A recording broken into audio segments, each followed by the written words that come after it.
like you did for a very long time, there's a lot of Conservatives in Malcolm Turnbull's Liberal Party who want to try and fix it, who want to try and save it, who want to try and preserve it and maybe reform it from the inside.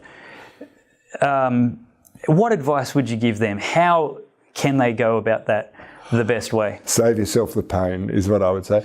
Look, I've got to take you back. Malcolm Turnbull's Liberal team was how it was christened at the election. The Australian Conservatives is not Cory Bernardi's party. It is a party for people who are conservative, who think there has to be a better way.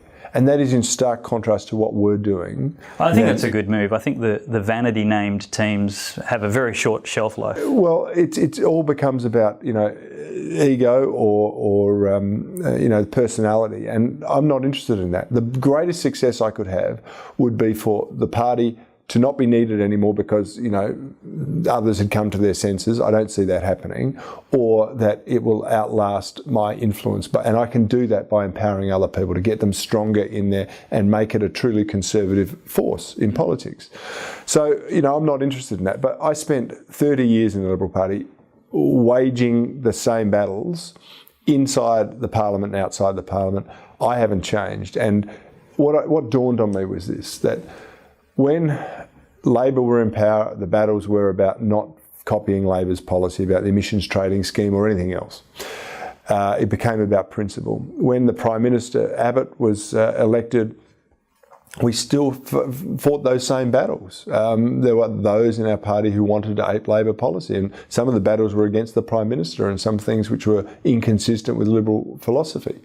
It's the same thing with the current Prime Minister. It is the sum of the parts. It's no longer the leader, no longer the person that's there. It's the ethos.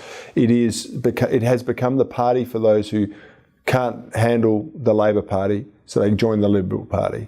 And I don't think that's a recipe for success. And that's why we've still got massive debts. We're not having the defence of freedom of speech. We're not having, the defence of worker and enterprise. We're getting big government programs. We're getting massive debts. The massive debts. As we said, you've got the public service continuing to grow, and no one knows what they stand for anymore.